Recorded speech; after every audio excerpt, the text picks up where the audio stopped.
یہ گہری سیاہ اور یک بستہ رات تھی۔ اندھیرے کی کالی چادر نے ہر شے کو اپنی لپیٹ میں لے لیا تھا۔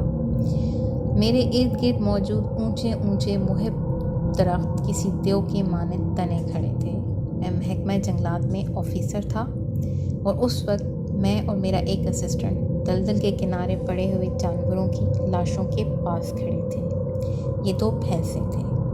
میں نے جھک کر ٹارچ کی روشنی میں ان کا گہری نظروں سے جائزہ لیا۔ ایسا محسوس ہوتا تھا جیسے یہ دونوں بلندی سے گرے ہوں۔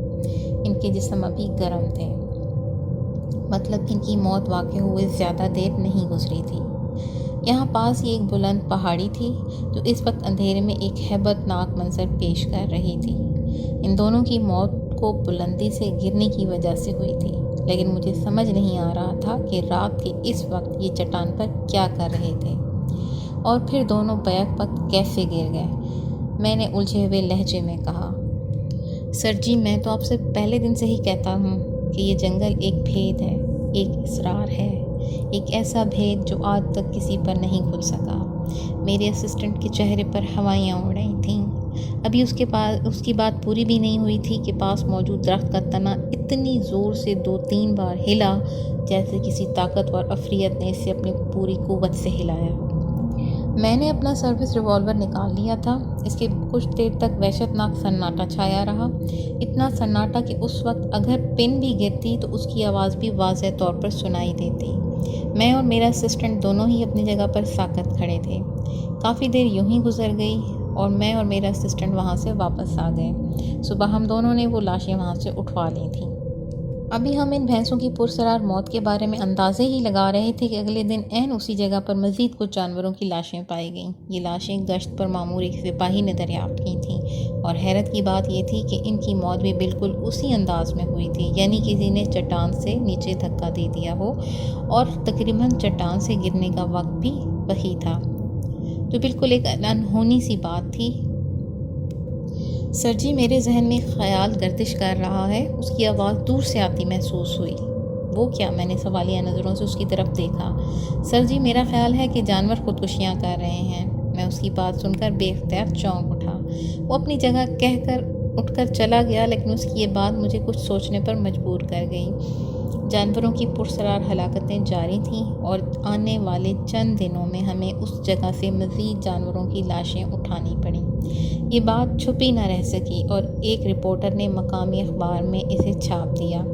اس کے بعد میرے حکام کی طرف سے اس معاملے کی جلد از جلد چھان بین کرنے کو کہا گیا۔ سر جی، مجھے تو بہت ڈر لگ رہا ہے، میرے اسسٹنٹ نے کہا۔ اس وقت ہم اسی چٹان کے ایک بڑے سے پتھر کے پیچھے چھپے ہوئے تھے۔ یہ ٹھیک وہی وقت تھا جس وقت اس چٹان سے گر کر جانوروں کی اموات واقع ہو جاتی تھیں، اور آج میں طے کر کے آیا تھا کہ اس معاملے کو منطقی انجام تک پہنچا کر آؤں گا۔ ہم پوری رات سردی میں ٹھٹھرتے ہوئے پتھر کے پیچھے چھپے رہے، لیکن اس رات کوئی واقعہ پیش نہ آیا، اور اگلے چند روز تک ہمارا یہی معمول رہا۔ ہم رات پھیلتے ہی اس چٹان پر کہیں چھپ جاتے، لیکن کوئی قابل ذکر واقعہ پیش نہ آیا۔ یہ واقعات بند ہونے کے بعد میں نے بھی سکھ کا سانس لیا، لیکن میرا یہ اطمینان زیادہ دیر تک قائم نہ رہ سکا۔ گشت پر مامور ایک سپاہی نے واکی ٹاکی پر ایک بار پھر وہی زہرنما خبر میرے کان میں انڈیل دی۔ زہرنما اس لیے کہ اب مجھے یہ خبریں زہر لگنے لگی تھیں۔ میرے ذہن میں ہر وقت جانوروں اور اس کی پرسرار انداز میں واقع ہونے والی اموات گھومتی رہتی تھیں۔ اس رات میں دیر تک نوافل ادا کرتا رہا۔ نوافل اور دعا کے بعد میں نے قرآنی آیات آیت الکرسی سمیت پڑھ کر اچھی طرح سے اپنے اوپر دم کی اور گھنے جنگل کی طرف نکل گیا۔ میں اپنا یونیفارم بھی نہیں پہنا کیونکہ اس وقت میں ڈیوٹی پر نہیں تھا۔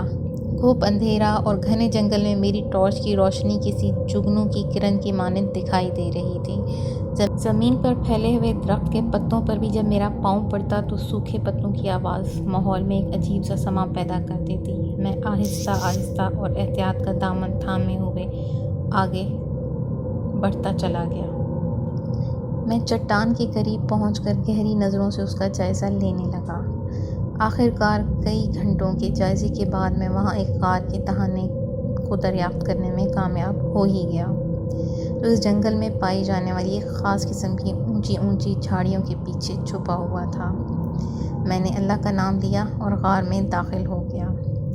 غار میں کئی بڑے سائز کی چمگادڑوں نے بسیرا کیا ہوا تھا اور میں انہیں نظر انداز کرتا ہوا آگے چلا گیا۔ میری آنکھیں چوکنا اور جبکہ زبان پر قرآنی آیات کا وید تھا۔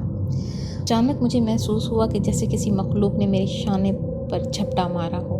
میں بجلی کی سی تیزی سے پیچھے گھوما، لیکن وہ کوئی چمگادڑ تھی جو بن بلائے مہمان پر ناراضگی کا اظہار کر رہی تھی۔ میں نے دل ہی دل میں اس کی ایسی کم اور تیسی زیادہ کی اور آگے بڑھ گیا۔ یہ غار خم کھاتی ہوئی آگے بڑھتی ہی چلی جا رہی تھی۔ کبھی کبھی مجھے ایسا بھی محسوس ہوا کہ جیسے غار اونچائی کی طرف جا رہی ہو۔ آخر کار ایک جگہ جا کر غار کا بظاہر اختتام ہو گیا۔ دہانے پر ویسی ہی گھاس نما جھاڑیاں تھیں جیسی شروعاتی دہانے پر تھیں۔ مختصر سی جدوجہد کے بعد میں اسے پار کرنے میں کامیاب ہو گیا۔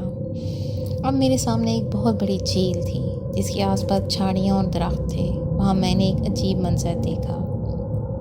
جھیل سے ہلکی ہلکی بھاپ اٹھ رہی تھی جو کہ مجھ تک بھی پہنچ رہی تھی، لیکن حیرت کے طور پر وہ بھاپ نہایت سرد تھی۔ چند ہی ثانیے گزرے ہوں گے کہ وہاں جھیل کے پاس کچھ جانور پانی پینے آئے۔ ممکن ہے کہ یہاں کسی کی رسائی کا کوئی دوسرا راستہ نہ ہو جہاں سے جانور یہاں آئے ہوں۔ بہرحال جانور جھیل سے پانی پینے لگے، پھر اچانک جیسے جانور کسی چیز کی آہٹ پا کر چونکے ہوں اور پھر اپنی جگہ ساکت ہو گئے ہوں۔